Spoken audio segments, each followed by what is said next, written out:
looking back, just open roads and a steady track, hands in the air, feel the sway, let the light carry us away.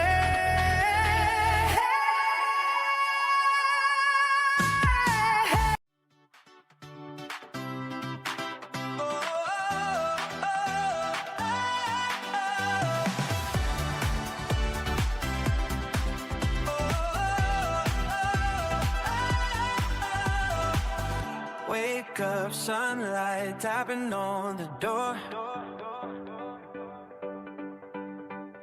Feels like I've been here all before. Radio humming, the world feels right. Every little thing's in tune tonight. Shadows fade, the truth comes through. Fresh start in the morning blue. Shining down, lift your feet, don't touch the ground. Laugh it off, let the good times stay. Oh yeah, it's a blue sky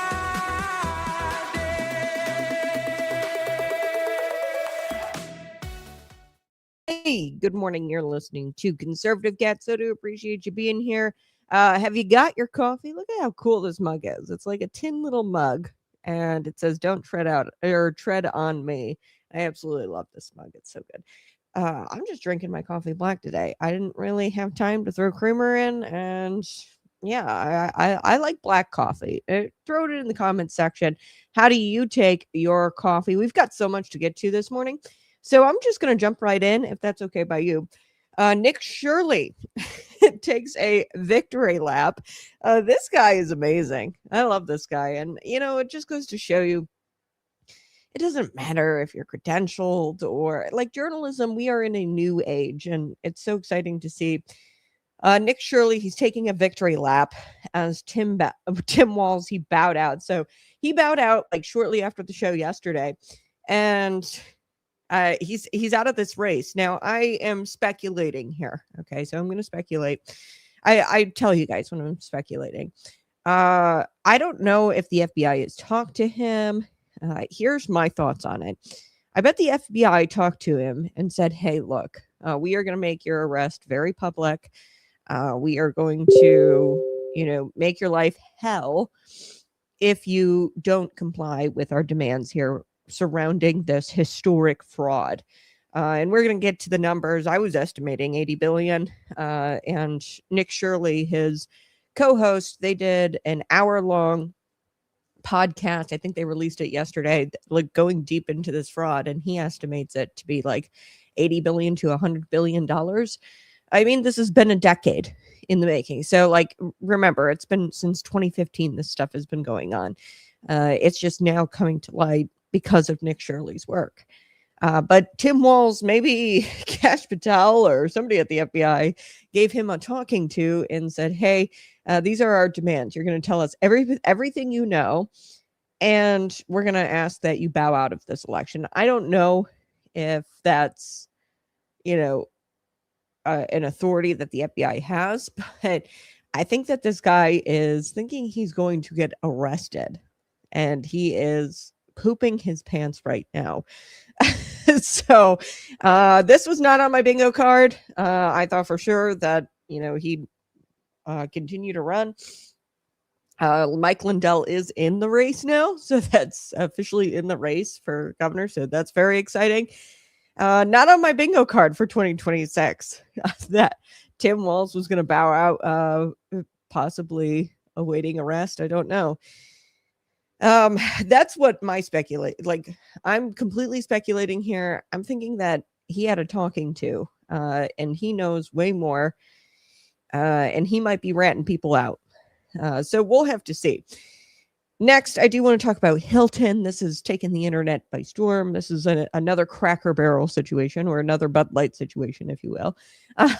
Hilton, they have responded to the DHS over them being told by this hotel to go pound sand and to go stay somewhere else. The Department of Homeland Security, they didn't want ICE agents there. So I'm going to go through the emails. I'm going to go through the Hilton response. And then there's another Nick, a different Nick Sortor. I follow him on X. He's an independent journalist as well, from what I understand. He went in to Hilton, and this is like breaking just as of like 30 minutes ago or something like that. He went into this hotel and started questioning the manager up front. And, you know, in their statement, they said that they're going to be accommodating or working with DHS to accommodate this agency and the ICE agents, like hotel stays. And they said this in their statement that they released, but apparently that's not actually what's going on, because an official at the DHS said that they are not in communication with Hilton at all. So we're going to talk about it, because he just goes into the front desk there, or to the front desk, and starts asking questions. So we're going to get to that. Plus this story coming out of Illinois. So Illinois, they love to mandate things, and they love to mandate compassion. And here's, you know, if I could chalk it all up for you, being somebody who's watched this very up close, you get a bunch of crying people to go up there and lobby lawmakers, and lawmakers are feminized weaklings. And then they mandate compassion because one person is up there crying in front of them. Usually this one person is from a special interest group and is not representative of, you know, the whole. For example, I talk about this all the time because I have a Savannah cat, and I think it's kind of funny. They banned like Savannah cats as pets, or they were talking about banning Savannah cats as pets. Savannah cats are like a wild cat. And they were talking about banning the Illinoisans from using or from having them as pets. And it was because like one little girl somewhere in Illinois, she didn't even get bit by a Savannah cat. She just got snarled at, and it scared her, a little girl. And they were talking about banning Illinoisans from having these cats, these type of big cat. It's not like a huge cat. It's not like a tiger. They were talking about banning Illinoisans from having these types of pets. So it's kind of like if one person gets bit by a pit bull and starts crying about it to a lawmaker, then all of a sudden all the lawmakers are like, well, we got to ban pit bulls, right? So that's how Illinois government operates. So let's get into Tim Walz, shall we? Smash that like button, share this out with your friends. Good morning, Cat and Chat. Appreciate you being here. You can always use the chat, subscribe to the program. And then if you want to support the program, we do take super chats, but we really would love you to go try out our product. It's patriotpumpenergy.com. Patriotpumpenergy.com. That's a fruit punch flavor. It's a pre-workout. Not exorbitant amounts of caffeine. There's not artificial colors or nasty like stuff in there that your energy drinks would have, like sugar, exorbitant amounts of sugar. What we do, we pair the caffeine with a black pepper extract, and that makes your caffeine intake go longer. Like you won't have this crazy crash in the middle of the day. At least that's my experience with the product. I love it. Let's get into Tim Walz. So he announced that he's not going to be running for re-election in 2026, although he had announced that he was going to, and now he's throwing in the towel in the face of this massive fraud scandal, and it is exploding in his state, this fraud scandal. Okay, so even in quitting, and I'm going to play some of his remarks. I'm not going to play the whole speech. You've probably seen it by now on X, but I'll play bits and pieces of it. Tim Walz tried to make his failures, even in quitting, about President Donald Trump. Okay, his failure to stop the fraud. And I'm going to be honest with you. I want the big fish. You know, this has been going on for decades at this point, like a decade, since 2015. I want big fish. I want the politicians, and I'm not going to sit here and say that it was incompetence. I'm sorry, folks, and I don't use this word in a derogatory way, but these Somalians are quite literally, when you listen to them speak, I mean, there were a couple I could just pull up for you. They're retarded. And I don't mean that in a derogatory term. If you look up the average IQ of Somalian, or of the Somalia, the country, the average IQ there is 68. For comparison's sake, the average IQ here in America is 98.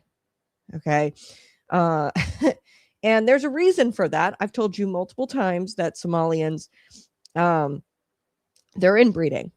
Quite literally, 60% of marriages are what they call cousin marriages. Look it up. I'm not lying to you. So it's really hard for me to believe that these politicians like Tim Walz are incompetent enough to where they are literally scammed by retarded people. I just don't believe it. I don't think that we can chalk this all up to incompetence. I think that there's some malfeasance going on. There's some nefariousness going on, where this was intentional and politicians were in on it. Corrupt politicians. And I want those guys.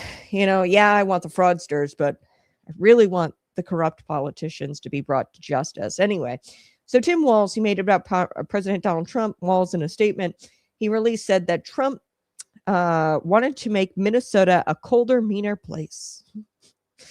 Oh, boy. He has now released video comments through his daughter's account. So I've talked about Hope Walz before. She's got a whole lot of passion, but not a whole lot of brains. Okay. So in my opinion, she just comes off as not really knowing what she's talking about. And it will become evident once I play this clip. She's out running with her dad.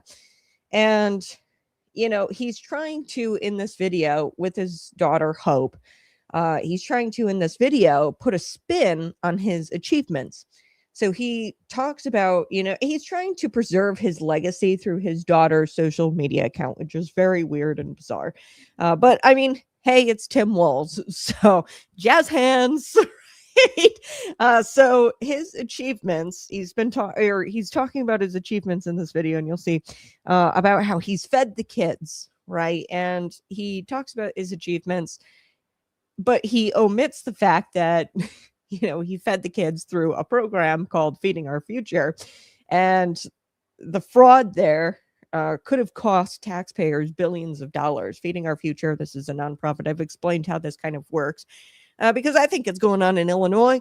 President Donald Trump has talked about how they're going to use the full force of the federal government to try to look into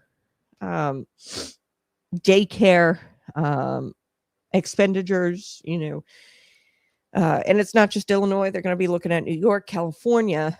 But I believe that this kind of stuff happens in Illinois all of the time. For example, in Illinois, I know that many nonprofits, specifically the homelessness or the homeless nonprofits, the nonprofits that are dedicated to or supposed to be dedicated to eradicating homelessness. Now they've changed their tune a little bit and they say, well, we don't want to eradicate homelessness. We just want to get it to a functional zero.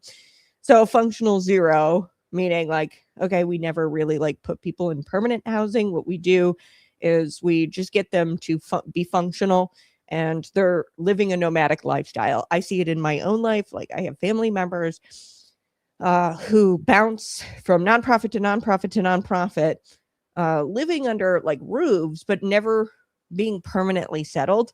And of course, they don't want to eradicate homelessness because they wouldn't have any of their jobs. So you see a ton of taxpayer money go to these nonprofit organizations and pay executive directors of these nonprofit organizations exorbitant salaries. Okay. And that right there, I think is fraudulent.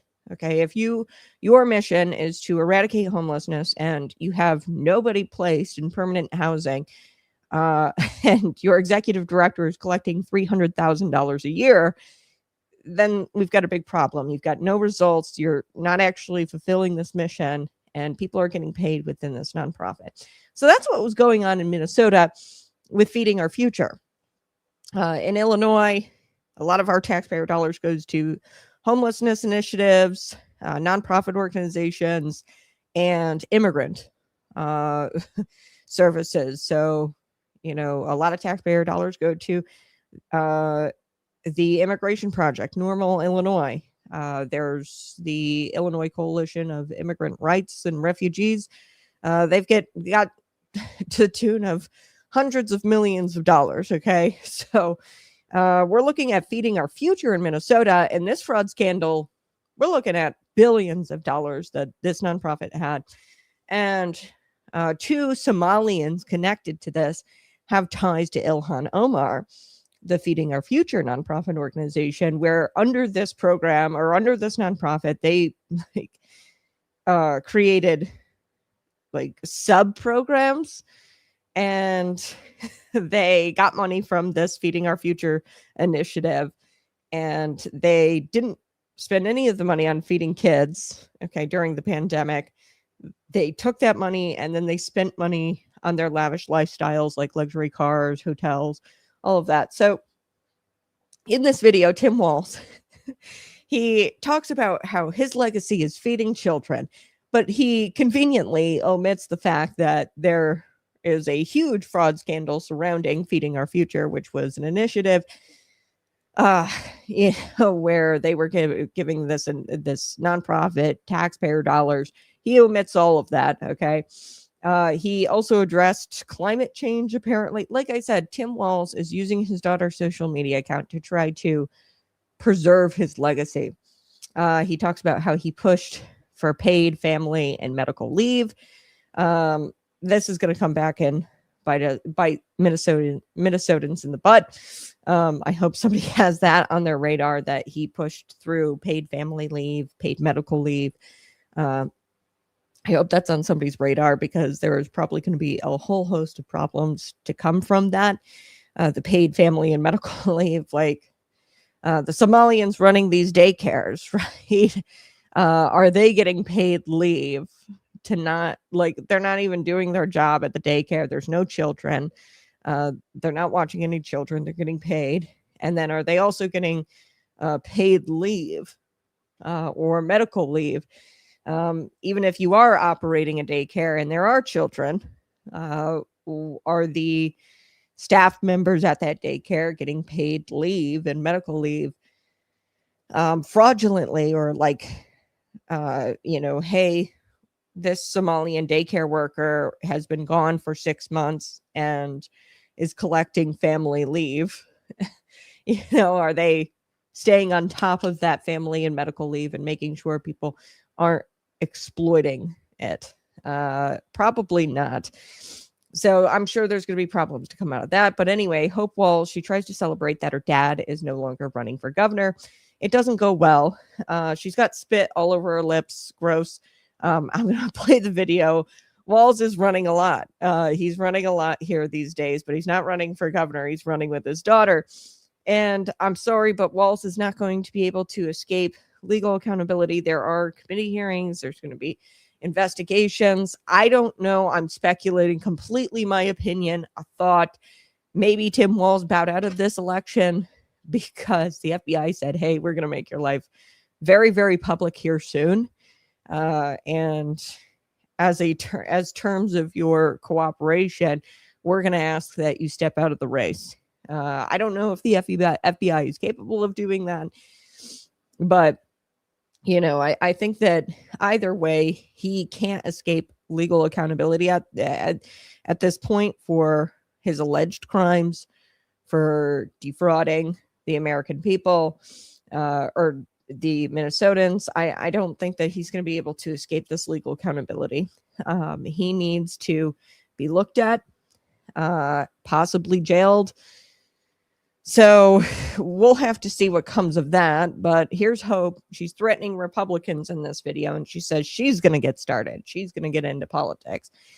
Like I said, Hope Walz, she's got all the passion, all the heart, but I'm sorry, and it's evident in this video, she's got none of the brains. And that's something no amount of running can help her with. If she's got no brains and just listens to daddy, that's not going to help her in her political future. But let's take a listen. Here we go. Hey, we're on a typical Midwestern morning run here. I am literally in all of my dad's things. I just brought leggings and a sports bra, so I like thrifted this sweatshirt in like high school.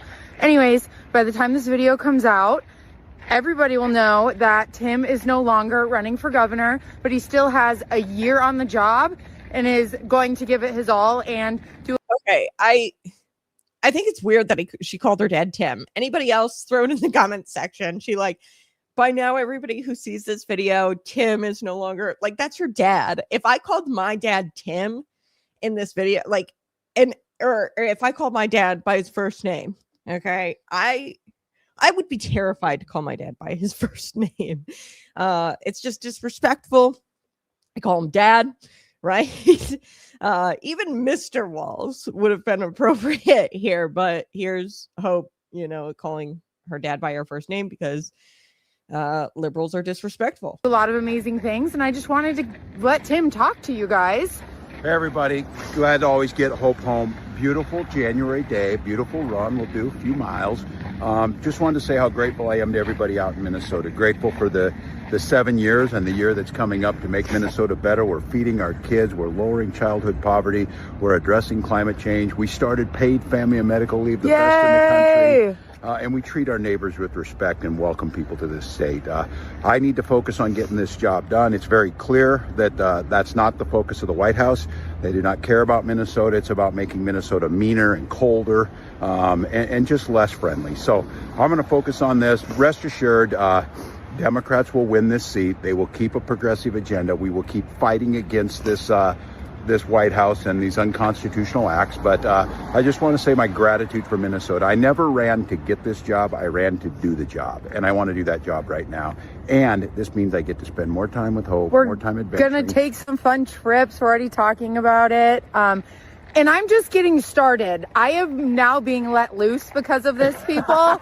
So good luck, Donald Trump and all the Republicans, because you have not seen the last of me or him, to be quite honest. Happy New Year, folks. Happy New Okay, that was very cringy, very weird. Like I said, I can't get over it. I mean, also, did you guys see Tim Walz's like caterpillars on top of his face? I mean, I've got thick brows, but those are pretty thick brows, and I don't know if it's extremely cold there. You know how sometimes, like, if you have a beard, you'll get like a little bit of icicles on your beard if you're out running.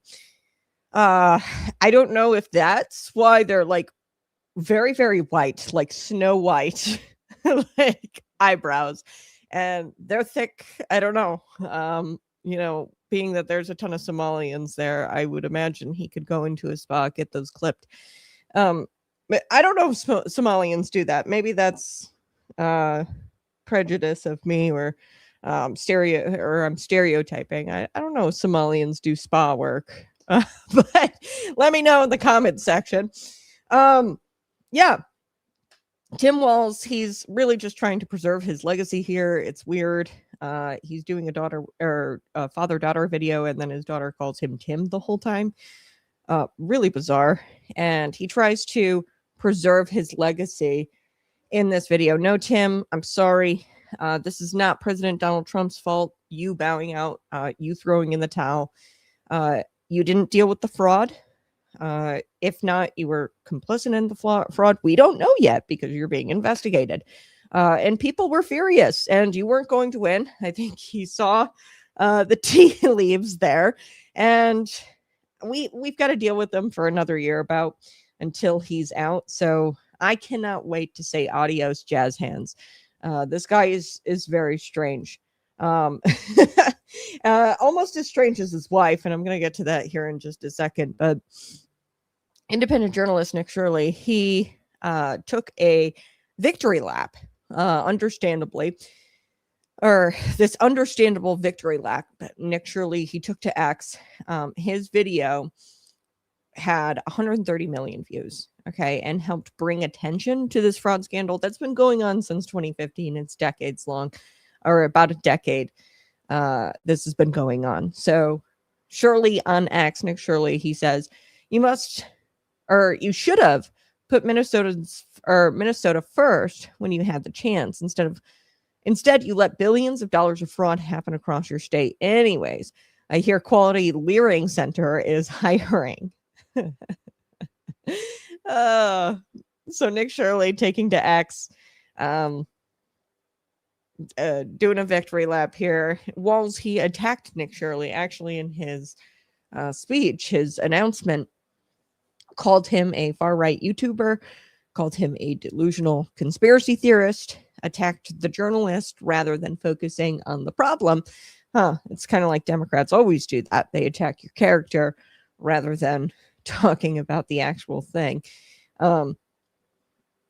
So I love this on X. Nick Shirley says, I ended Tim Walz. And then the owner of X, Elon Musk, replied to Nick Shirley's I ended Tim Walz, and he goes, thank God. Shirley attributed the ending of Tim Walz and his reign and his tyranny to the freedom of X. Really, had it not been for X and this Elon Musk buying X, you guys know how I feel about Elon Musk. I don't trust him. But I mean, I can't deny, like, had he not bought X and, made Twitter into X, Shirley's report here would have been buried and suppressed on YouTube and on Facebook and on Twitter. So another ironic twist from this story, and it's probably very sweet for Elon Musk, Tim Walz bowing out of this race. You guys remember Tim Walz and other leftists. They were all against Elon Musk and Tesla because Elon Musk was working with Doge at the time and they wanted to save money. And people were burning Teslas. They were vandalizing Teslas. You guys remember this. Walz celebrated during an event in 2025, March in 2025. He celebrated Elon Musk's stock, the Tesla stock going down. And that day it was at 225. Today it is now over 450. So again, some sweet, sweet irony here. Take a listen. And I don't know, some of you know this on the iPhone. They've got that little stock app. I added Tesla to it to give me a little boost during the day. 225 and dropping. So, and if you own one, we're not blaming you. You can take dental floss and pull the Tesla thing off, and take out, just telling you. Wow. The irony is this must be a very sweet, sweet day for Elon Musk. Tesla, Elon Musk, they're stronger than ever. It's at 450. And Walz will be out the door and very, very done. I've said before that Walz was politically dead. I didn't think that he was going to win. I said that, he was going to have some problems. There's, I think the current House Speaker is going up against him in the primary. He's wanting Amy Klobuchar, who is a complete nut. And I've got a video of Amy Klobuchar that should not be erased from the internet ever, and it should be burned into your memories. But he's trying to push for Amy Klobuchar. And it's hard not to savor this irony. Walz was wrong again. Tim Walz, I want to emphasize this, did not drop out of the race because of the Somali fraud we know about publicly. Okay, we already know that there's fraud. We've known that there's fraud. Nick Shirley really just shined a brighter light onto it, but we've known about this since 2015. People have been convicted as a result of this fraud already. So it's not about the fraud. He's dropping out because there's more coming. And I've told you my speculation. I think that he's working with authorities, possibly. There's an investigation, an ongoing investigation now, and he's panicked. And he's doing everything he can at this point to appease the law enforcement, to not be publicly destroyed. and to preserve his legacy. That's why he's going on videos with Hope and trying to make himself look fatherly. He's panicked right now.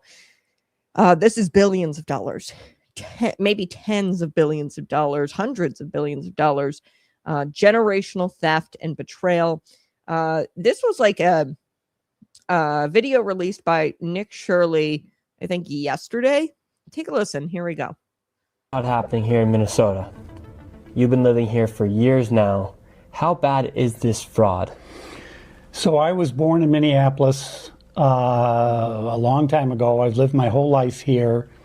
And my opinion is that this is the worst fraud in human history, what is occurring in Minnesota and more specifically in the Twin Cities right now. How much money do you think has been sent around fraudulently here inside Minnesota?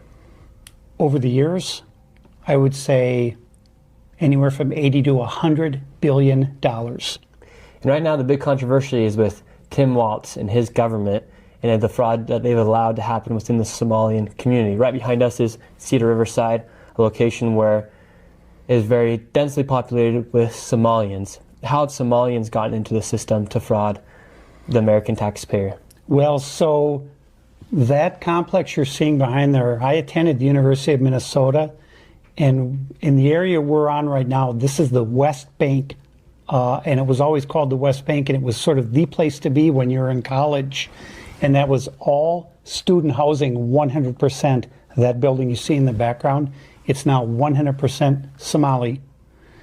And I can tell you confidently, they don't pay for their housing, they don't pay for their food, they don't pay for their vehicles. And on top of that, they have hundreds and hundreds and hundreds of fraudulent companies set up, and they're sucking billions of dollars out of the state of Minnesota. And how are they sucking billions of dollars out of the state of Minnesota? Well, one example would be with the hundreds of child care facilities that they have set up. And on every one that I visited, and I've been to maybe 100 of them or more, I never, ever have seen one child at any facilities ever over the past 7 years, 8 years. What are the businesses that are being used to fraud the taxpayer here in Minnesota? You have the daycares. What are all of them? So you have, you have child care, you have adult daycare, you have in-home health care, you have straight health care, and nobody really knows how that's defined. And then you have transportation, non-emergency medical transportation. And if you do a search, you'll see that the state of Minnesota says they have 1,020 non-emergency medical transportation companies. And my research is showing that 95% of those are Somali owned. And what I know is that the people writing the checks at the state of Minnesota never, ever, ever verify that any trip was ever made or that any appointment was ever made with a dentist, chiropractor, or anything. Wow. Okay, so I wanted to play that. He's talking $80 billion to $100 billion. Investigative journalism no longer lives exclusively in newsrooms, and I want to make sure that we highlight that this morning. It lives on social media. Investigative journalism, like Nick Shirley's video that got 130 million views, it can't be buried anymore by the legacy media. The truth and real journalism can't be buried. And, the legacy media has sought to kill any kind of story that would be harmful to Democrats for years. And they're not winning. The legacy media is not winning. And we watch them gaslight us, right? At first, now you've got Tim Walz coming out and saying that, yes, there was fraud in his, his announcement that he's not running for re-election. He says, there is fraud and I'm going to dedicate, time to Minnesota, and I can't juggle both the campaign and Minnesota and the problems we've got here, and I'm going to dedicate all my time to Minnesota in being governor. And they've moved the goalposts. They do this all of the time. They've gaslit us. They've gate-kept for years under the Biden administration, under the Barack Obama presidency. and it's not going to work anymore. The legacy media, you're not gaslighting us anymore. We knew that there was fraud. You tried to come out and say, and you had Somalians saying like, oh, the hours of operation. Nick Shirley came during a time where we were not open. It was like 2 p.m. on a Wednesday. And the kids come to us after school. You know, that's and like, no, on the actual door, Nick Shirley went to the Quality Learning Center is what I'm referring to during their posted hours of operation, and no kids were there. Okay, so Amy Klobuchar is expected to run for governor of Minnesota. She is expected to replace Tim Walz. I don't know. I think she's going to have an uphill battle. There's some Democrats, specifically, I think it's the House Speaker running. I think that there's a shot there, and you've got Mike Lindell, which is really exciting. I want to play this for you. This is Amy Klobuchar, and this should be seared into your memories. And don't you forget that this is Amy Klobuchar, and this is the nut that she is. She's deep into the fraud too, I'm sure, and knew about it. She lectures us here in a blizzard about how Somalians are really important to the country. Take a listen. Here we go. In Minnesota, we have the biggest Somali population in the country, and we are proud of that community. A few years ago, at the height of the angry rhetoric, a Somali American family of 4 went out to dinner right here in Minnesota. This guy walked by, he looked down at them and said, "You 4 go home. You go home to where you came from." And the little girl looked up at her mom, and she said, "Mom, I don't want to go home. You said we could eat out for dinner tonight. I don't want to eat dinner at home." You think of the innocent words of that little girl. She only knows one home, and that's our state. She only knows one home, and that's the United States of America. I'm sorry, go home. We don't want you here. As I said, I mean, there's been several Somali daycare worker staff who have taken to microphones and talked about this fraud. And when you listen to them speak, I mean, you can see it. And I don't mean this in the most derogatory way. They're retarded, you know, and I'm not trying to be mean, but it's true. Somali population, 68 is their IQ, 98 is America's average IQ. And there's reasons for that. The cousin marriages, as I had talked about earlier, we don't want the worst here in America. Okay. And I don't believe any type of story the Democrats come out with, like this little girl saying, "Mom, you said that we could go out to eat." Kids, they don't talk like that. Okay. I'm telling you, they'll say, "Oh, I want McDonald's," or, you know, they don't talk like I don't believe it at all, that story. But that's Amy Klobuchar standing in the middle of a snowstorm talking about Somali first. She's not Minnesota first. She's not America first. She's Somali first, and that's clear. They actually changed their flag to the Somalian flag. So Minnesota, they had a state flag, and then they changed it to resemble the Somalian flag. These people are treasonous. Look at Gwen Walz here. This is fascinating.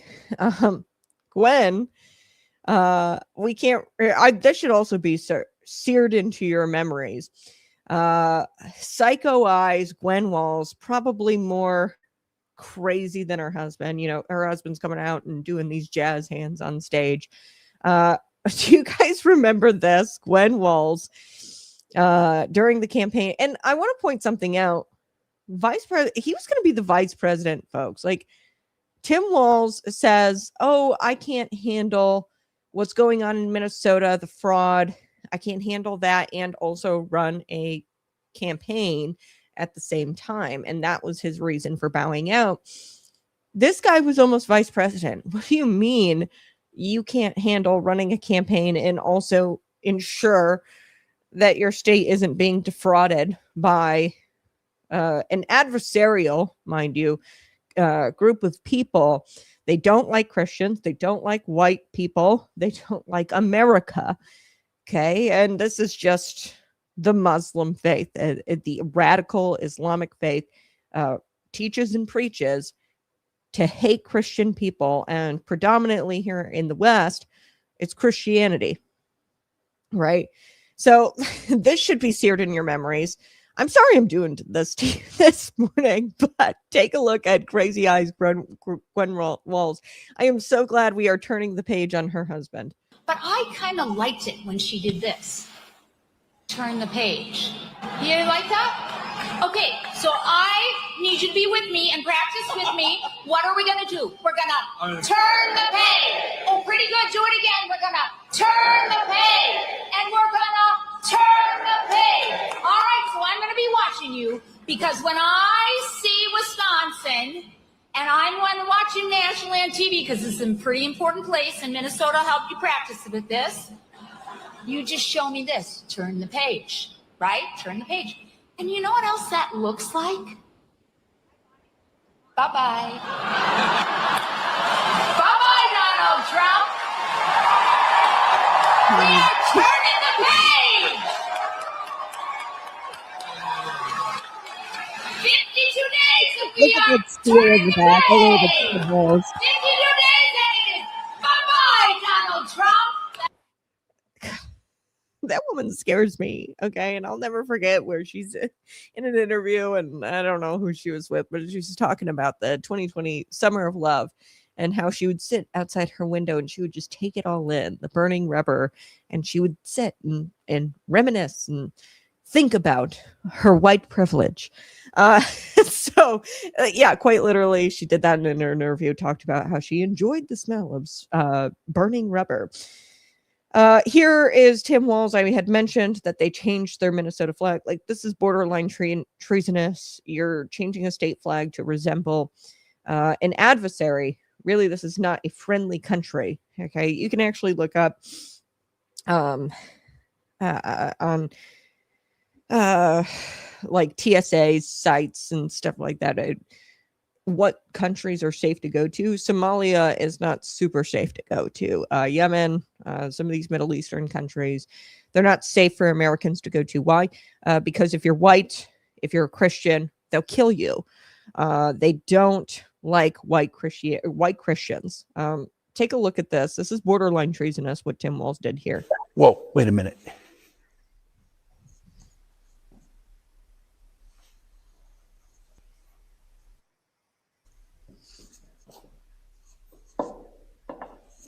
That's very close to the Minnesota or to the Somalia flag, and he changed the There, that's better. That's disgusting. It's just so sick. I can't even. Walz, he says in his speech announcing that he's not running for re-election, he says, the buck stops with me. Well, obviously it didn't, because this has been going on for a decade, and the fraud is still going on, as Nick Shirley had demonstrated by visiting all these daycares and no children being in them. Where's the money going? I can't give a political campaign my all. Every minute I spend defending my own political interest would be a minute I can't spend defending the people of Minnesota. So I've decided to step out of this race. Like I said, this guy was going to be vice president. There is a very real possibility that this guy would have been running the country. You mean to tell me that you were chosen as a VP to Kamala Harris, potentially a path to the presidency, and you can't run a campaign and also ensure that the people, the taxpayers of Minnesota, aren't being defrauded? Like, buddy. But I'm thinking Walz, outside of running with his daughter who calls him by his first name. It must be a fantastic relationship there. I'm thinking that Walz can dedicate more time to his hobby. This is some footage of Tim Walz and him enjoying his favorite hobby. Take a look.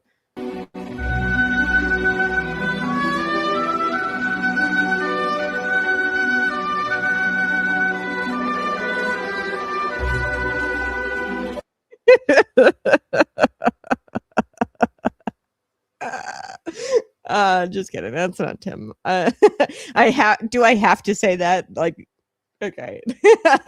Yeah, that's Tim Walz. Maybe he'll get to find some hobbies and enjoy them.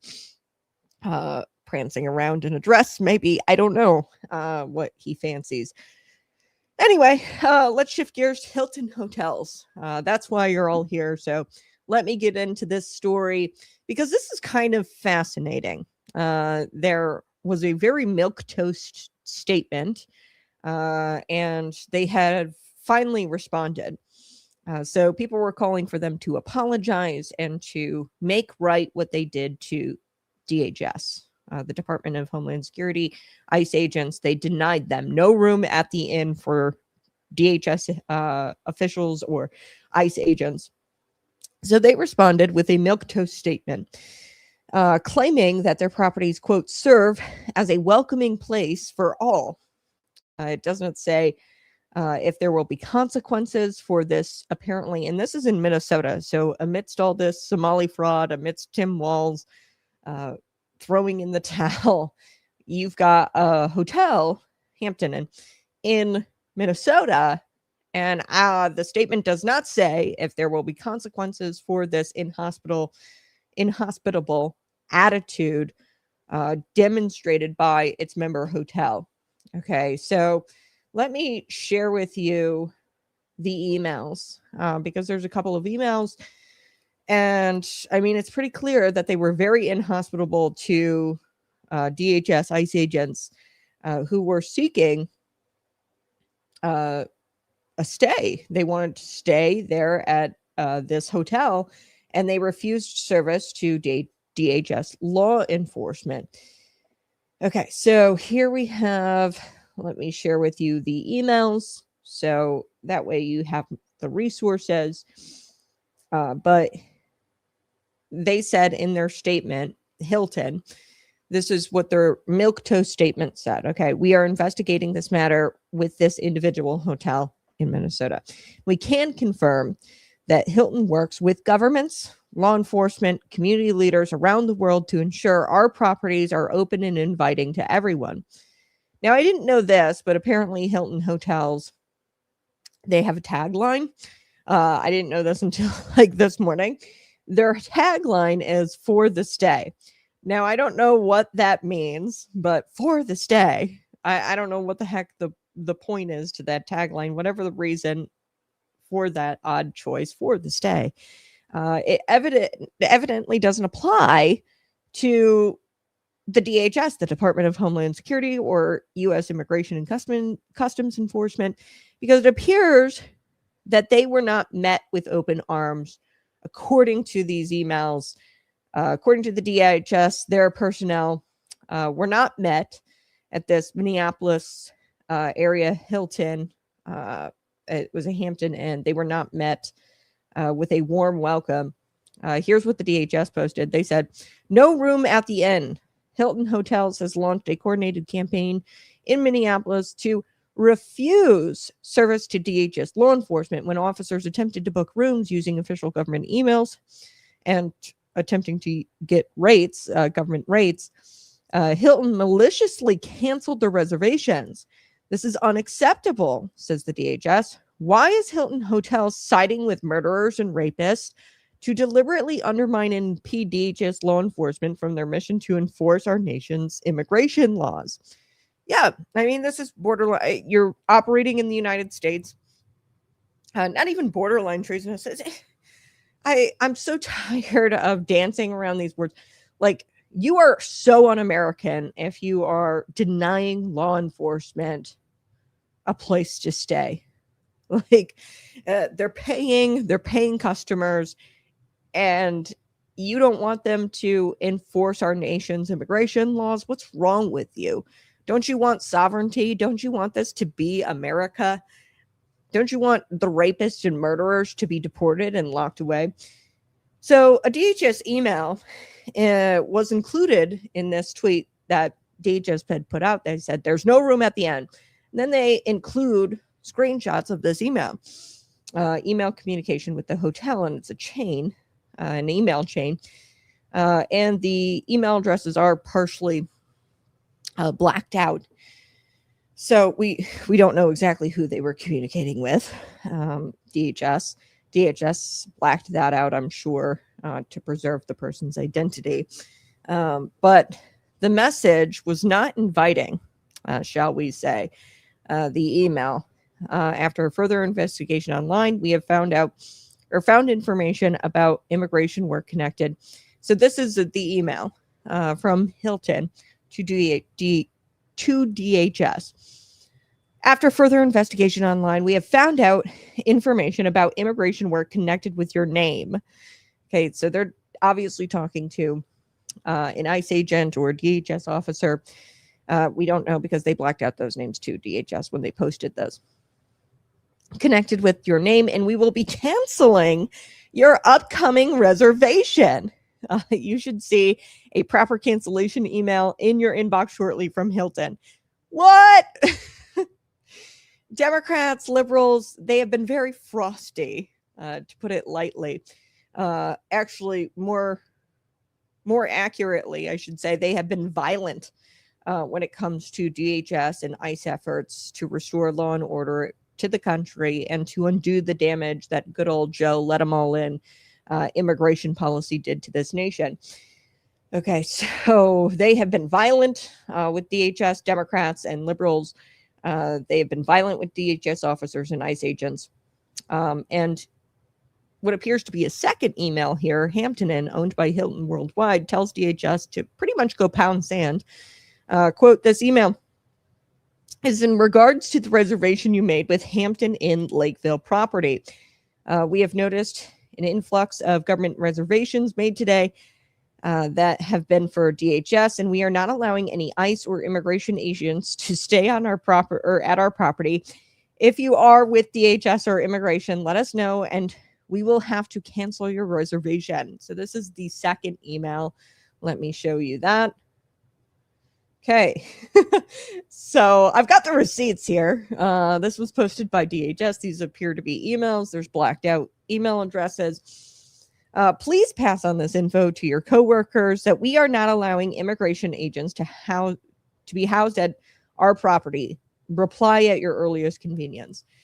Wow. So Turning Point USA, the spokesperson, Andrew Colvey, he blasted Hilton on X. So Hilton is about ready to get that Bud Light treatment or that Cracker Barrel treatment. Okay. Hilton's Hampton Inn, this is what Andrew says, just canceled reservations for DHS and ICE agents enforcing our laws against illegal immigration and fraud in Minnesota.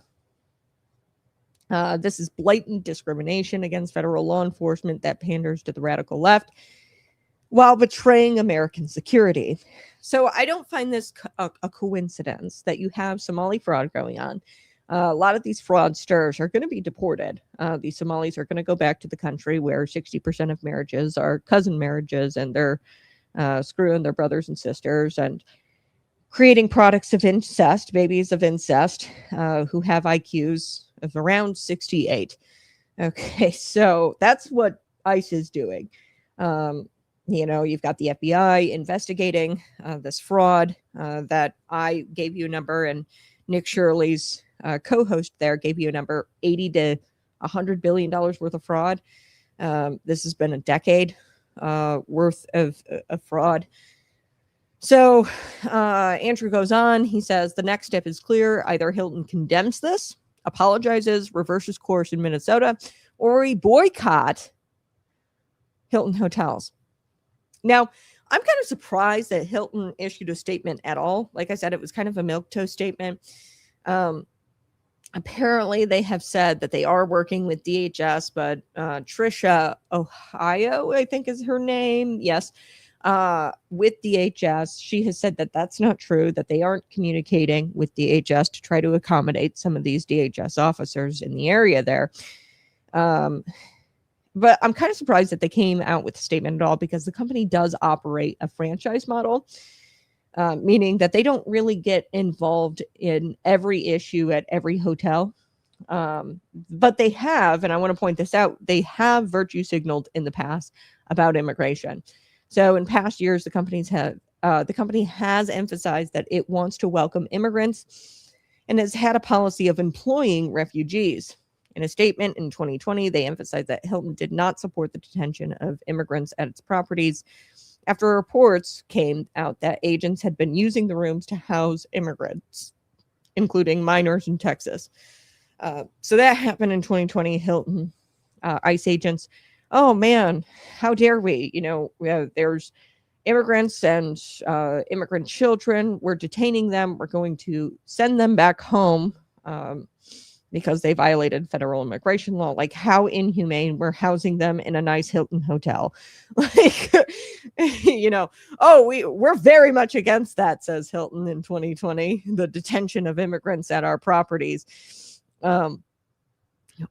I don't know. I don't know if you could treat an immigrant any better than that, than housing them at a hotel where there's a bed and some breakfast. Right. But this, I want to highlight this. This is as of 30 minutes ago, or like about an hour ago.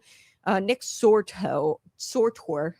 So he's on X. He's, I believe, a journalist, an independent journalist. And he's exposing this because he just like straight up went up to this hotel's front desk.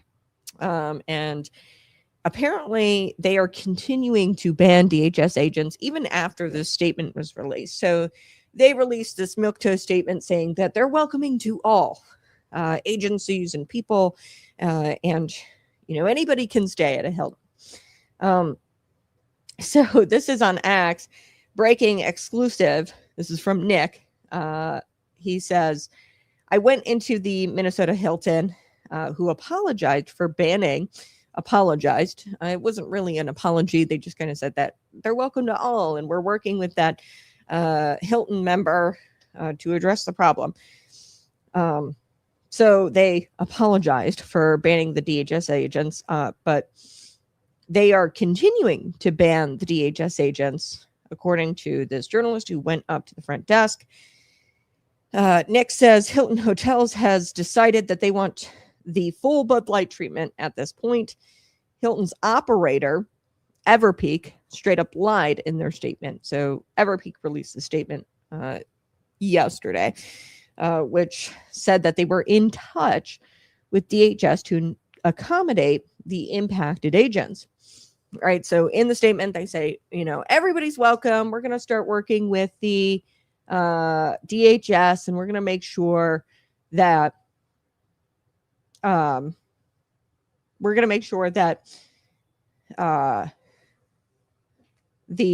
DHS is going to accommodate these agents, or we're going to work with them to accommodate these agents, and we're not going to discriminate against any individuals or agencies. Okay.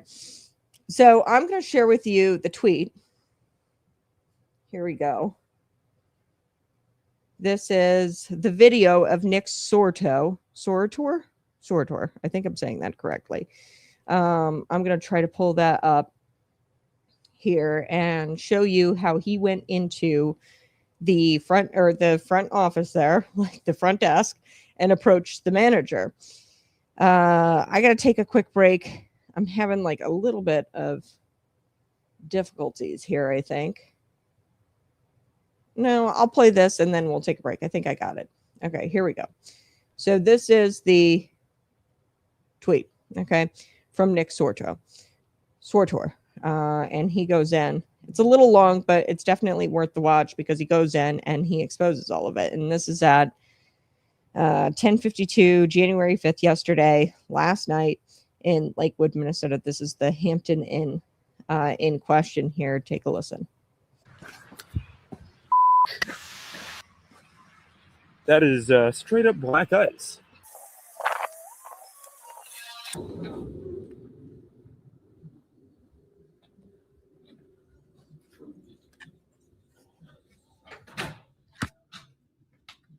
Hello, how are you? Good, how you doing? Good. Do you have any rooms for tonight? We should, yeah. Okay. Like how many? Could we get like 10? 10? Oh yeah, I know that could be. Did you already make reservations by any chance? No. No. What's the name? It would be just Nick. I'll just put it under my personal. I don't know if you can use a government rate or not, but Let's see. It depends because there's a lot of stuff going on right now. Is it what agency is it for? Using the government rate? It'd be Department of Homeland Security. So we're not accepting people from immigration, ICE agents, DHS into our property. It's just the management ownership. Okay, I thought that changed today. Was that? I just talked to my the owner of the building, and he didn't say there has been any changes. So Really? Okay. Yeah, Okay.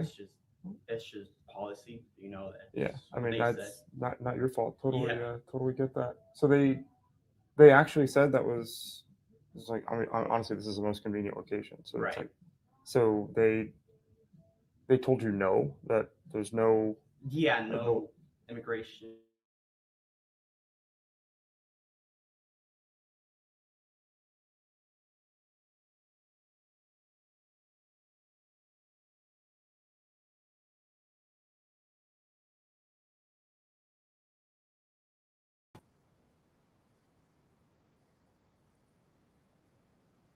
Okay, so this is insane. Hang on. I had some technical difficulties there, but this is the statement that they welcome everybody.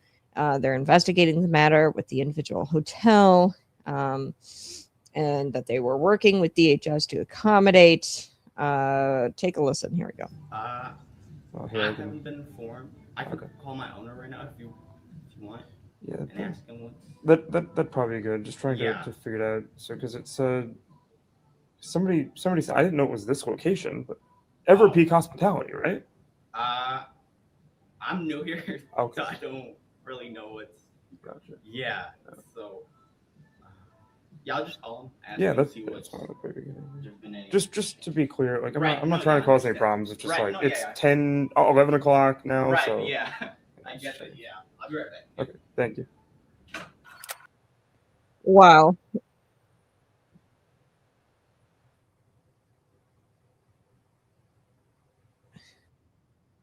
He goes in the video, he says he left to go make a phone call, but he thought for sure that this guy was pretending to make phone calls, and that he was not going to go away until he came back out and had an explanation of some kind. So he's gone undercover and he's posing as an ICE agent, this independent journalist. So nobody's answering my calls right now. Okay. Because of the time. But Gotcha. Okay, so this is Everpeak though, and they said Everpeak Hospitality has moved swiftly to address this matter as it was inconsistent with our policy of being a welcoming place for all. We are in touch with the impacted guests to ensure they are accommodated. We don't discriminate against any individuals or agencies and apologize to those impacted.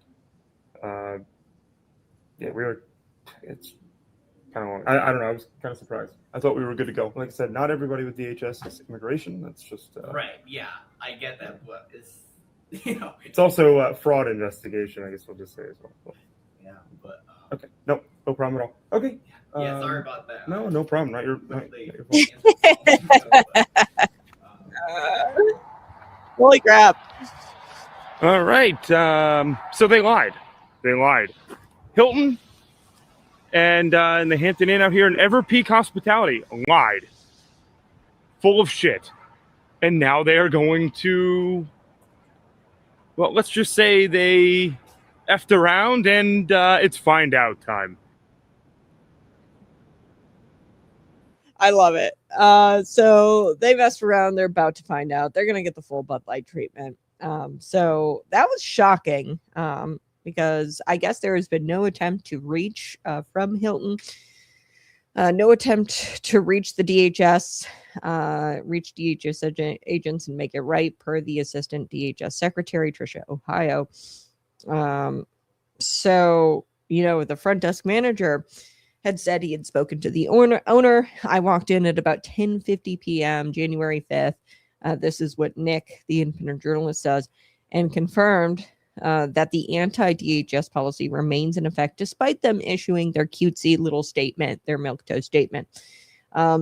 Yeah, this is an incredibly dumb battle to choose. It would seem, earlier I talked about Hilton's tagline being for the stay. It would seem it's for the stay as long as, it's somewhere else if you're federal law enforcement, right? For the stay. We're here for your stay or whatever. I don't know what the tagline really means. It's kind of dumb. But I got to take a quick break. So smash that like button, share this out with your friends, subscribe to the channel. We're going to be right back. And I want to tell you a little bit about a law that's going into effect, or that has gone into effect as of January 1st. Smash that like button, subscribe. I'll be right back.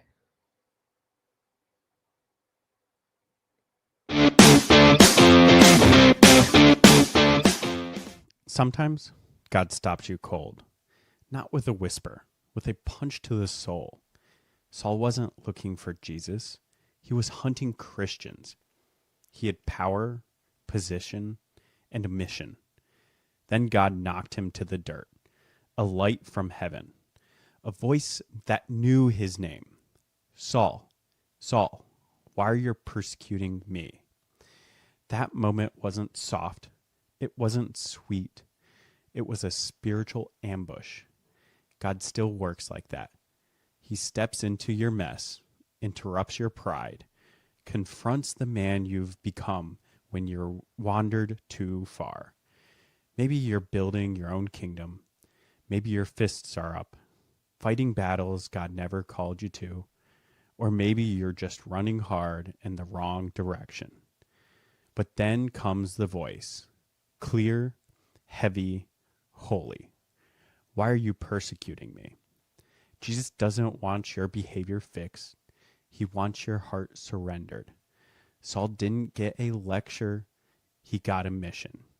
Get up, go to the city. You'll be told what to do. That's the way of real manhood in the kingdom. Surrender first, then orders. You don't need every answer right now. You need to obey the voice. Follow the light. Rise up off the dirt and walk the road God lays out for you. Some roads break you to rebuild you, and that's exactly what Jesus wants. You want to train like a warrior? You need fuel like one. Patriot Pump is clean, powerful pre-workout that won't let you quit halfway. Just like the mission God gives you, it's not about the hype. It's about the grit. Fuel up, lock in, get after it. Hit that subscribe button. I need you to subscribe right now to the Conservative Cat Show. All right, folks, the Conservative Cat Show. This is the place where we believe compassion works best when it comes from the heart and not from a Springfield mandate written by people who have never met your payroll and have no idea what it's like to run a business or sign somebody's paycheck. Okay, so we are talking about Senate Bill 212 today. This is a brand new Illinois law. This article comes out at the Center Square, and it just went into effect January 1st, and it requires employers to pay nursing mothers for break time when they use break time to pump breast milk. Okay, so, before the usual suspects come after me in the comment section, let me be crystal clear here, because clarity matters. Mothers matter, babies matter, and families matter. I believe that. I am a Christian conservative. Mothers, babies, family, yes. But here's a question that nobody in the General Assembly seems to be capable of asking anymore. Does the government force and does government mandates actually help families, or does it quietly destroy the very businesses that employ them? Okay, so this government mandate, is it actually going to help mothers? Is it actually going to help families? Or is it just going to quietly hurt the very employer that is signing their paychecks? Because in Illinois, every time lawmakers say that this isn't going to hurt anybody, a small business here's, hey, here comes another bill that we can't afford. And we're going to be paying people for taking time off. And, that time is money. Okay. And if you've got to pay essentially you're paying double. You've got to pay for the person taking the time off, and you don't have any productivity during that time. I mean, it's going to hit probably small businesses the hardest. So here's what Senate Bill 212 does. Employers are now required to pay employees for nursing breaks, not unpaid breaks. Okay. Like this is, paid time mandated by law. Supporters call this worker friendly. Critics call this actually what it is, top down labor mandate in a state that's already bleeding employers. Employers are fleeing the state. Republicans couldn't even agree on this. Only 3 Republicans voted against this measure in the Senate. So you have State Senator Chris Bolkema. He's a Republican from Shanahan. He voted no, calling it an overreach that makes Illinois less competitive. Meanwhile, you have State Senator Sally Turner, Republican, voted yes. She cited health concerns, her own personal experience as a meddler. So today I'm not really debating breastfeeding, okay? I'm debating freedom versus force.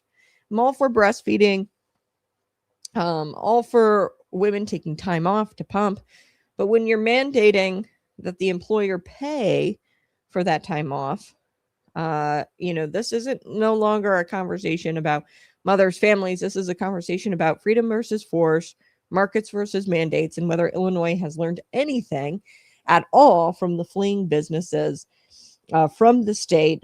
I mean, they're fleeing like the state is on fire. Okay, so I want to start with principles first. Yes, conservatives, Christians, we believe in family, personal responsibility, voluntary compassion. That's a big one. Okay, the Christian Bible does not mandate the government to be compassionate. And I said earlier in the show that I could chalk up the state government and do a few sentences. Somebody goes in, cries, and complains. It's like 1 or 2 people, and then they craft legislation catering to that one person. Because really our legislature has been feminized. And I don't mean that like a ton of women, although there are a ton of women serving in political office. But I mean that as in like they have been weakened and they don't come after or go about legislation in a logical way. They go about it emotionally. Okay. As Christian conservatives, we believe in free enterprise. We believe in limited government. Okay. And, here's the key distinction the left and now too many Republicans, specifically in Illinois, refuse to understand. Just because something is good does not mean it should be mandatory by law. Okay. Mandating compassion is not compassion. Okay. It's got to come from the heart. And, charity is good. Parenting, good. Flexibility at work, good. But once the government forces it, pays for it, regulates it, penalizes deviations from it, it stops being compassion and it starts being coercion, where the government coerces you into being what they deem is a good person, or they coerce you into morality or what they deem is moral. Okay, so coercion always has consequences. And I want to talk about the people that Springfield never listens to. They always listen to, the big companies, the multinational corporations, the international corporations, the foreign companies that have HR departments bigger than most Illinois towns. Okay, they listen to those people, but they don't listen to the family-owned restaurant, the hardware store, the landscaping company, the daycare, the machine shop, the coffee shop that's barely breaking even. They don't listen to those types of businesses. And these are the businesses that are dealing with the crushing tax burden that Illinois has. They are dealing with worker comp costs. They are dealing with mandated sick leave, mandated paid leave, insurance premiums. They are dealing with inflation, labor shortages. And now the state says you also have to pay for additional break time for nursing mothers or else, right? And this is a mandate. So Senator Bolkema, he nailed it on the head. He's quoted in the Center Square. He says, it puts employers on the hook for way too much time off. Yes. And here's the uncomfortable truth that lawmakers avoid. Time is money for small businesses. Paid time that isn't producing anything still has to be paid for. That has to be paid for by someone, which is going to be the employer, and that someone is going to pay for it through higher prices. So this is going to be really tough on consumers. It's going to be paid for through fewer hours. So the nursing mother, she might not get scheduled, if she has to take 3 paid time breaks, and she's going to have fewer hours. There's going to be fewer hires in order for them to accommodate, the payout for the paid time off. They're not going to hire as many people, because if they have to pay all these people paid time off every time that they're at work, I mean, breastfeeding, it takes a lot. It takes time. There's multiple breaks you have to take. And, I would say unpaid breaks would be fine, but this is paid breaks. Firing someone over taking a break to breastfeed or to pump, that would be, wrong. But this is a paid break. Like, you can't even require the employee to punch out. And, breastfeeding, you're going to be taking multiple breaks. It varies on women, but woman to woman, it varies. But you're going to have the supporters immediately pivoting to things like health concerns. Okay. There's like some sort of problem. I think it's called mastitis. I don't know. But there's problems that women can experience if they don't expel their breast milk. Infant nutrition, rising formula costs. Okay. So they're going to pivot to all of that, the supporters. And I get that. But if you were going to do a mandate, just do unpaid. You can't fire somebody because they're taking a break to breastfeed. Right. I'd be okay with that. And these are all real issues, not expelling your breast milk, infant nutrition. We don't want babies on formula. If we increase demand for formula, and we don't allow women to breastfeed their children, the formula prices are going to go up. All real issues, all serious issues, all deserving of compassion. But here's the problem: how Springfield handles compassion. They weaponize it and they shut down debate.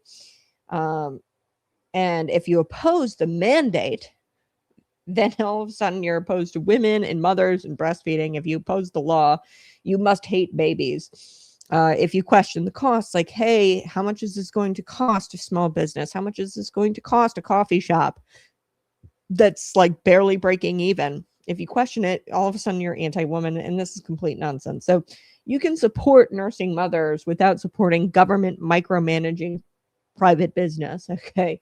And this bill just goes too far. And it's now law, took effect in January 1st of this year. So, and here's the crazy part about all of this. Everywhere I've ever worked, very accommodating to nursing mothers. Now, they might not get paid while they're breastfeeding. They might be required to clock out. That happened to me a couple of times. Or happened to some of my coworkers while I was out working in restaurants. They required employees to punch out. Senator Bolkema, he pointed this out. He says, quote, most of the time the mother already has an opportunity to do this on break. And there's no real problem that this law is solving. Okay. Because there's a very uncomfortable answer for the left here.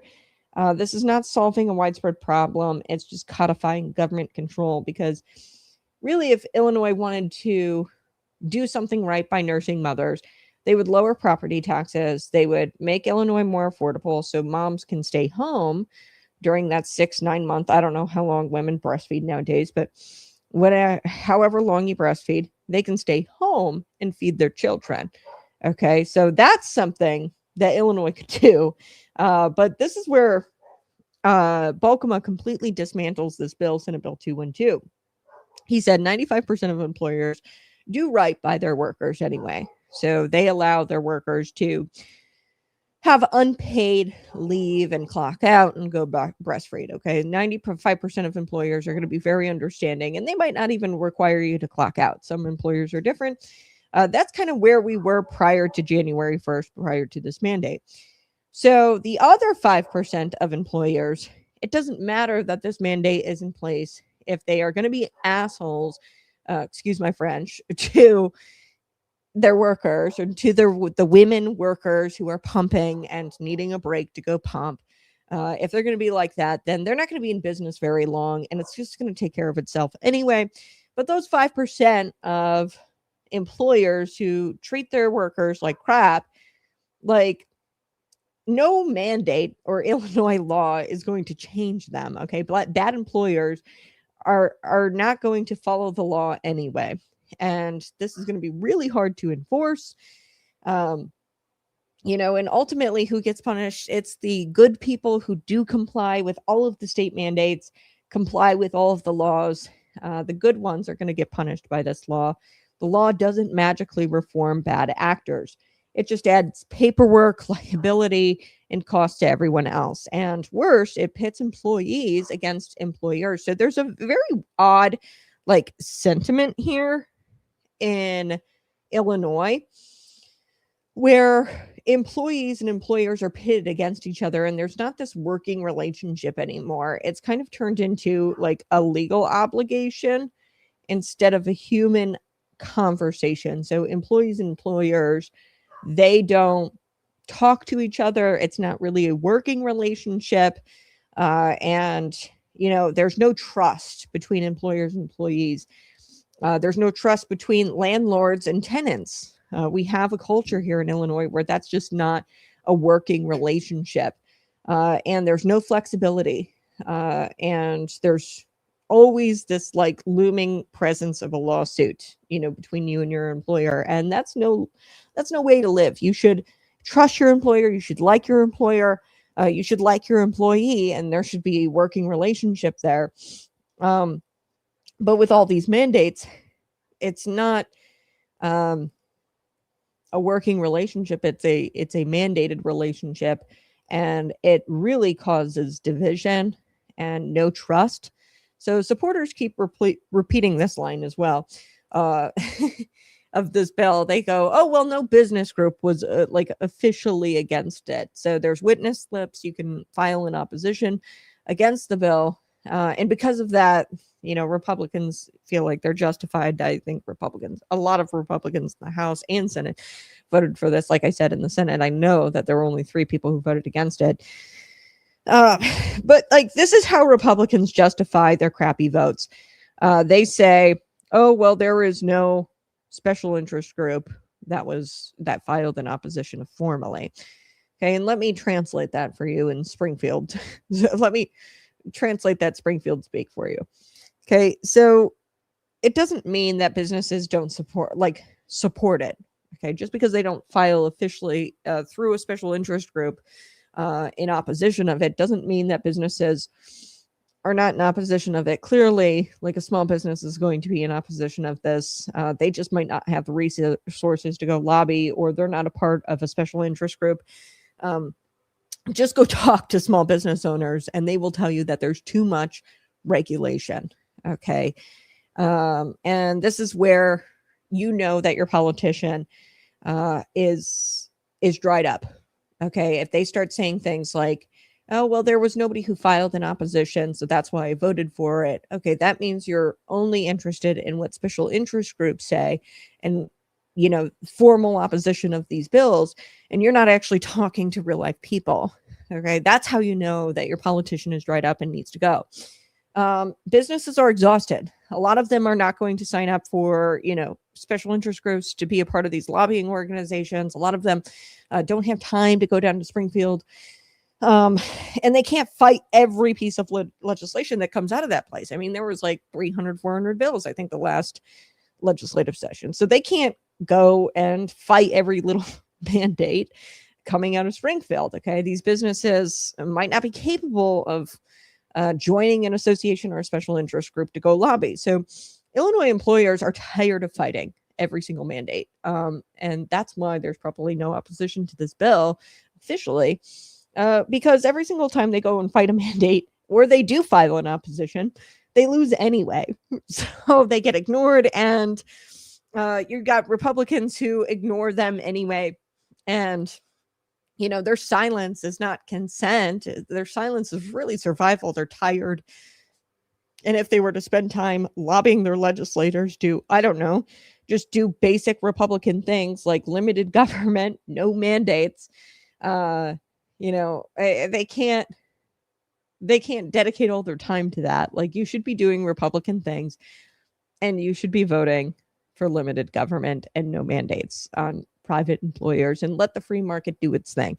The employers who are being bad to nursing women, they will not stay in business. Okay. You're alienating half of the workforce. That's not going to be good for that business. And to be honest with you, if they're that bad where they are forcing women to work and their shirts are covered in breast milk, if they're forcing women to do that, then the mandate is not going to stop them from doing that. Like, they're not going to give a damn about the law because they're bad actors and they're bad people. So they're going to continue to do bad things.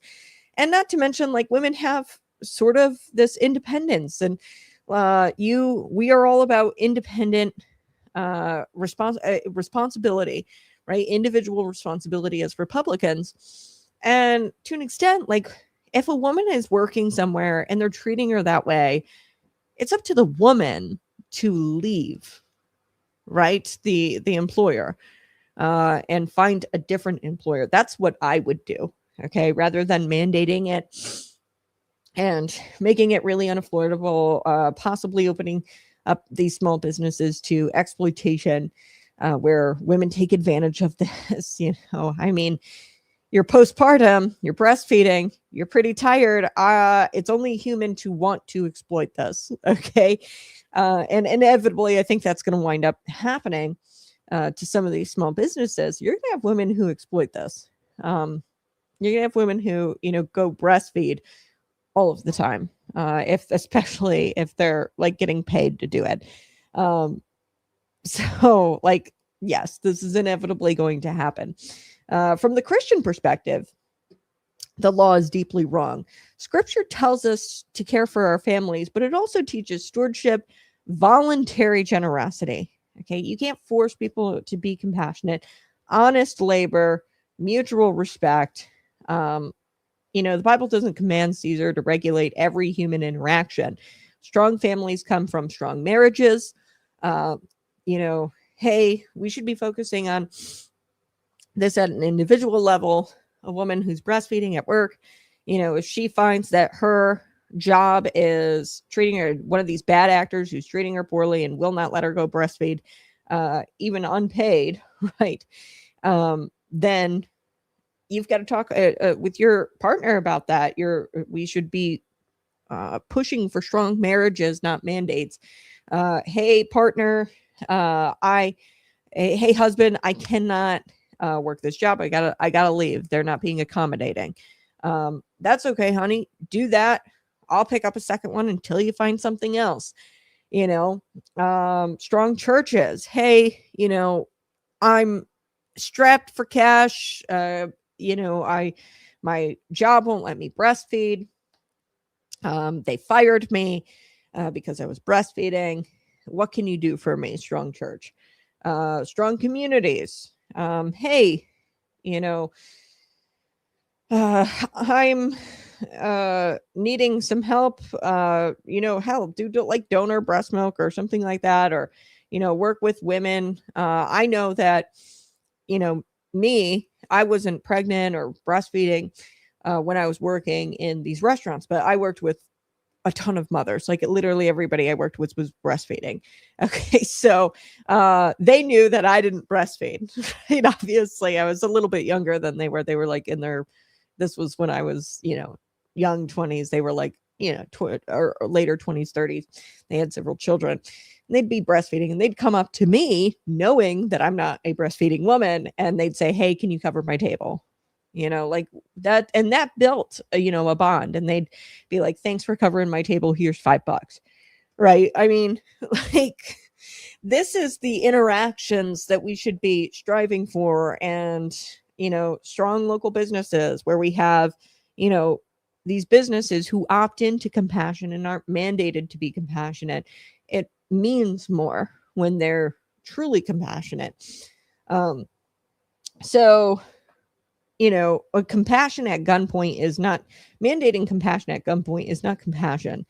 It's coercion. So when the government replaces community weakens, and that's what they're doing here. They're forcing community or their ideal version of a community, and true community is weakened when they do that. So I got to take a quick break. Smash that like button, share this out with your friends. We didn't get paid to oppose this. Yeah, so a lot of these special interest groups, they get paid. So in the form of memberships, people who become members, they, buy into these special interest groups through a form of a membership, and they go down and they oppose the legislation. So some business owners can afford to do that. They can afford to pay special interest groups to go down to Springfield and lobby their lawmakers and to try to get bills passed that help them or try to stop bills that hurt them. Okay. And that's all hunky-dory and fine. I mean, I guess. I mean, now we've gotten to a point in Illinois where politicians don't listen to the people. They just listen to special interest groups because those special interest groups in turn turn around and endorse or even go as far as to line politicians' campaign coffers with cash. Okay, so it's gotten really corrupt. I wouldn't be opposed to special interest groups if it wasn't so corrupt, and if there was actual campaign finance laws and ethics demonstrated and mandated from our politicians. But it's not. There are no ethics in Illinois. So the special interest groups, they're paid to go do this, right? The lobbyists are paid to go do this. And of course, they're going to have time to do that because they're getting paid to go do it. But there's a lot of business owners that can't afford us to be a part of an association or to go to Springfield, in the middle of the week and lobby their politicians. So it's up to the politician to go out and actually talk to everybody, not just look at the witness slips from the special interest groups and not just the groups that donate to their campaigns or endorse them. So I got to take a quick break. Smash that like button. We're going to be right back talking about the CDC schedule because that's changed a bit. We'll be right back.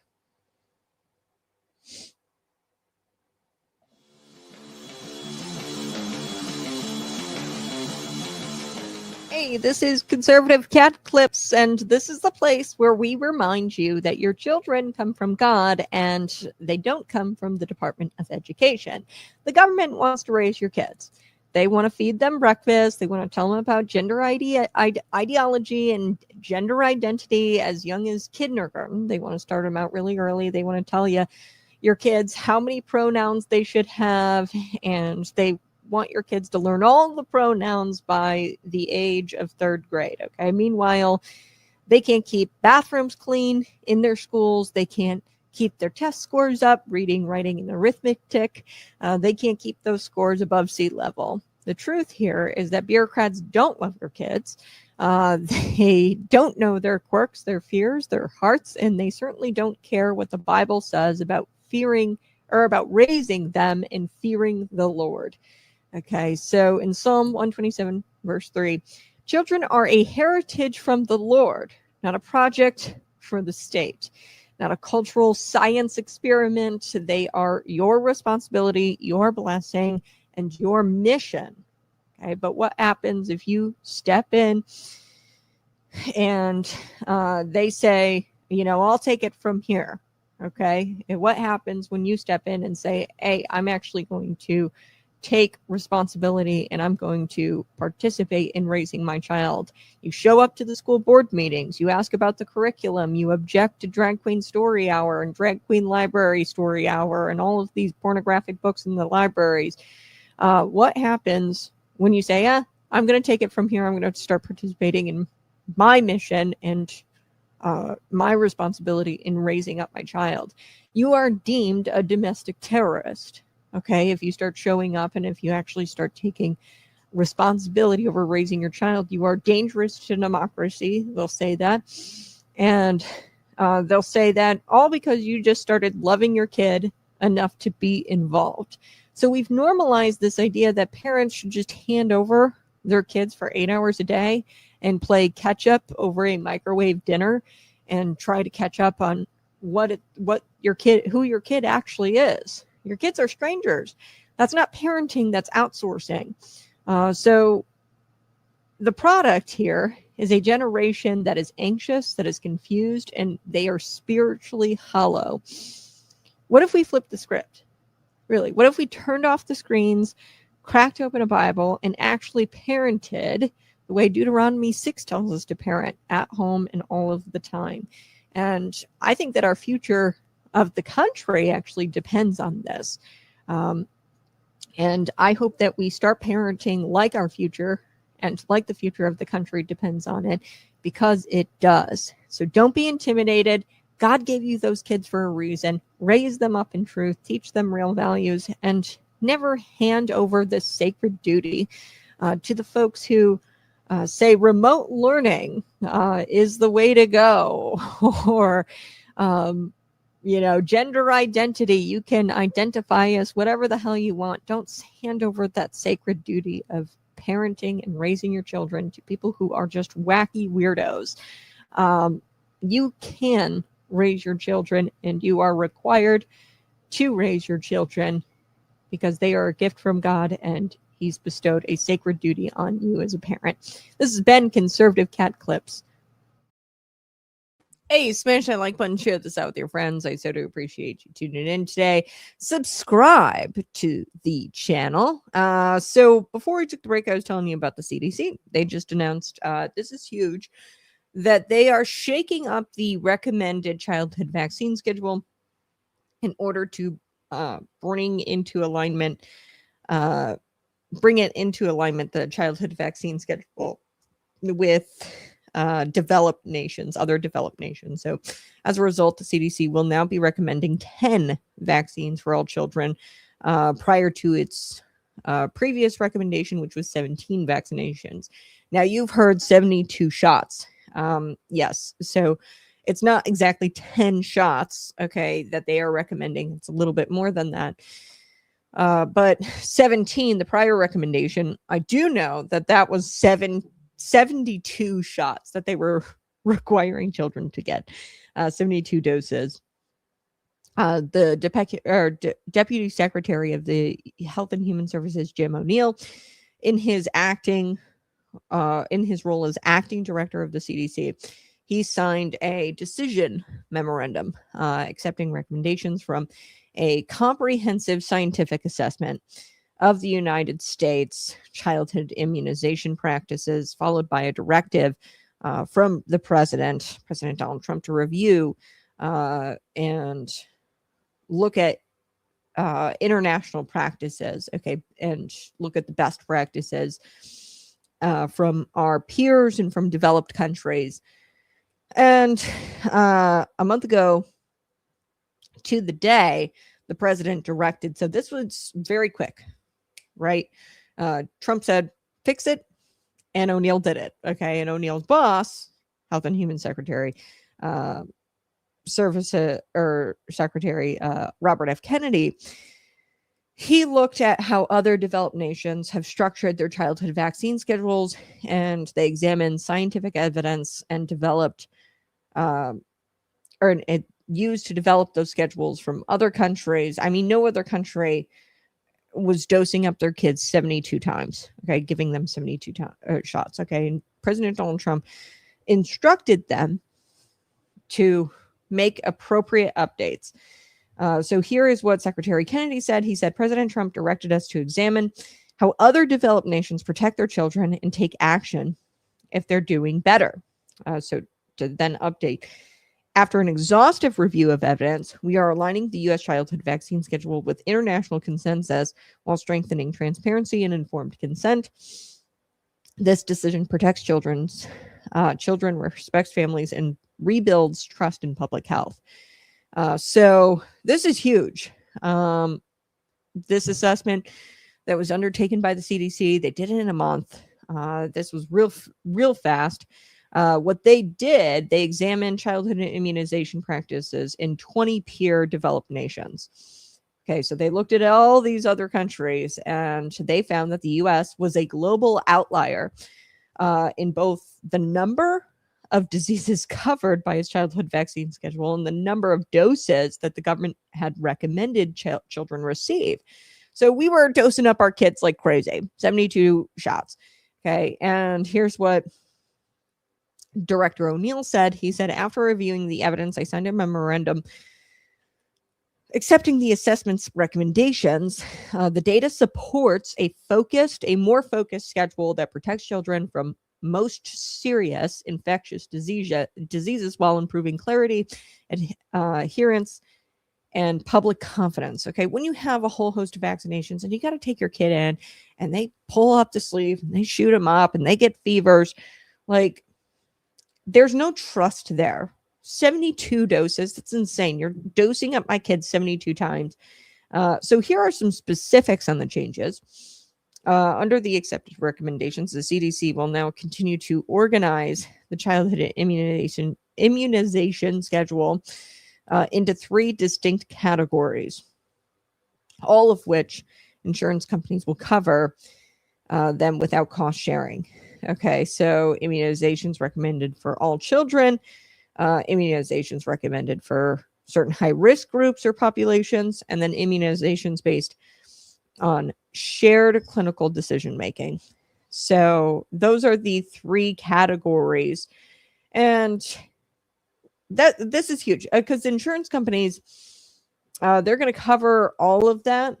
And they're also going to cover the prior. And I'm not crazy about this because Dr. Oz, he, made a statement about this where the insurance companies are going to cover what was prior, the prior vaccine schedule as well. So they're going to cover all the vaccines on the updated vaccines schedule, the insurance companies. But then they're also going to do the prior ones as well. So liberals have no reason to scream. Okay, they're going to say that insurance companies are not going to be, and we're going to lose access to these vaccines. Okay, and families are going to lose access. No. What this does, what this framework does, it also empowers parents and physicians to make individual decisions based on risk while maintaining strong protection against serious disease. Okay, so that's what Mohammed Oz, the administrator of the U.S. Centers for Medicare and Medicaid Services, pointed to. Like, hey, this is a good framework. Like, we're still doing these 3 distinct categories. Like, we're going to have some vaccines that are recommended for all children, vaccines that are recommended for children who are at risk or high risk. And like anybody who has children, this is good news, for these parents, because if you've brought your little ones to a pediatrician office and you're the one holding them down while they receive shot after shot after shot after shot, and then you bring them home and they have fevers, rashes, and days of misery, this is really good news to those parents, because this is progress. And I'm super excited about this.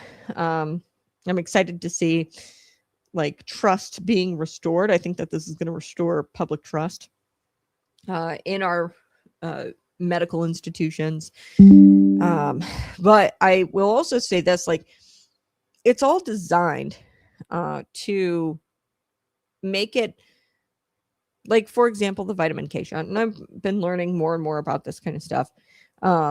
And I'll just tell you what I've kind of learned about the vitamin K shot specifically, which isn't just vitamin K. There's all kinds of things like metals, heavy metals in it. And we've discussed the Tylenol thing. I think Donald Trump put out there on Truth Social, don't take Tylenol, don't give your kids Tylenol unless absolutely necessary, because what it does, it attacks your body's ability to process those heavy metals that you get from the vaccinations.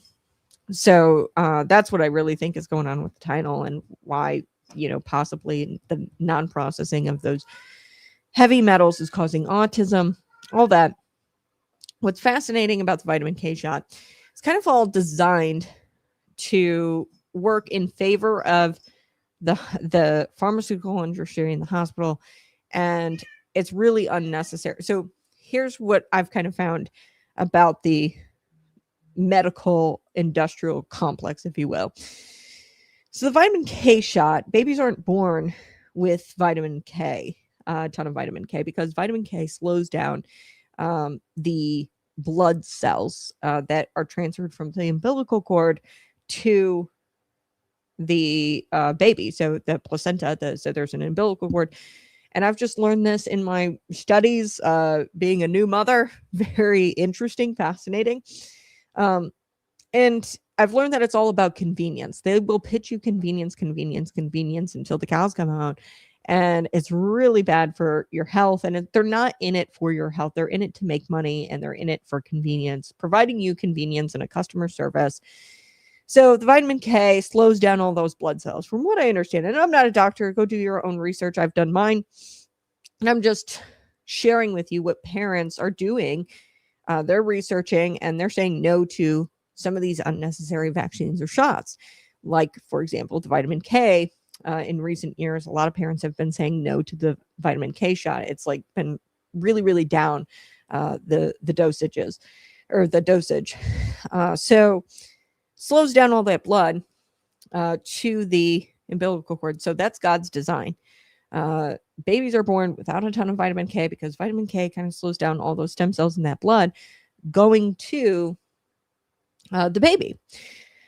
So they clamp, and those cells in that blood is really important for the baby because the baby goes through trauma as well in the labor process, and those cells help revive, provide immunity for the baby after undergoing trauma, physical trauma.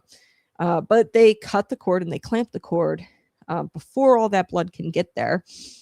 And then they pump them with a vitamin K shot, but your colostrum, which is in the breast milk or something that's produced prior to breast milk, has that vitamin K in it. Like, that's all it is, pretty much, vitamin K. So there's already a design in place, you see, and they go against that very design. They cut the cord, they clamp it. Why? Because the cord, they can actually sell that cord, the stem cells, for research. They call it cord donation, right? And they want the blood and they want the stem cells. So they don't let the cord run white and provide that baby all of the cells in the blood because they're going to donate it because it's rich in stem cells, and it's, even like circumcision. They use the cells, the fetal cells, and it's rich in collagen, and they actually use it in skincare products. Don't believe me? Go check it out. And I'm not trying to be a conspiracy theorist, but there's people who will pay stuff or pay good money for, placentas, for cords, for foreskins. There's people who pay for that stuff for science, and they want to, sell it. So their primary interest, and of course, we're all about modern convenience nowadays. The mother, you gotta, it's not very convenient to not have the cord clamped right away. You can have your baby detached from the cord right away, and you don't have to, worry about birthing the placenta. Yeah, all that stuff. So, it's very convenient, all of it. You don't have to clean your baby and put extra effort into cleaning your baby who is uncircumcised. If you just snip them. So it's all about convenience. Okay. What are you going to do with the placenta that they're going to sell to, this research facility? What are you going to do with it? And they're going to sell it, but what are you going to do with it? You'd have to figure that out. And they pitch it all as convenience to you. It's their primary goal is not your health. Okay. And a lot of this vaccination stuff is so that way they can make money. And comes at a, convenience or peace of mind to you because, oh, my baby won't get this, and they prey on emotional women. Like, if they were just straight up honest with parents and mothers about the whole process and said, yeah, we're making money off of this. And, our goal is to make it convenient for you. If they were, honest about it, and they didn't say like things like, oh, if you don't get the vitamin K shot, your kid's going to die, right? If they didn't say things like that, or if they didn't say things like, oh, yeah, cord clamping is very, very important because otherwise you're going to get some sort of infection or whatever, which is just not, true, or circumcision, like, oh, you're going to risk infections or STIs. If they were just straight up honest and said like, hey, we're making it a convenience thing for you. You're paying us. It's kind of like a business deal. Then I wouldn't be so upset about it, but it's the lies and the deceit and the deception that really bothers me about this industry. So I'm hoping that the updated vaccine schedule, I went on a tangent there, but I'm hoping that this vaccine schedule is going to provide some sort of public trust, because nobody trusts the system where they're dosing up kids 72 times and you're holding down your child shot after shot, and then they come home and they have a fever and they're miserable for several days. Like, nobody trusts that system. So hopefully this updated vaccine schedule will restore public trust and some transparency and kind of make it more individual based. And as always, I encourage you, like, hey, do your research, right? Smash that like button, subscribe to the channel.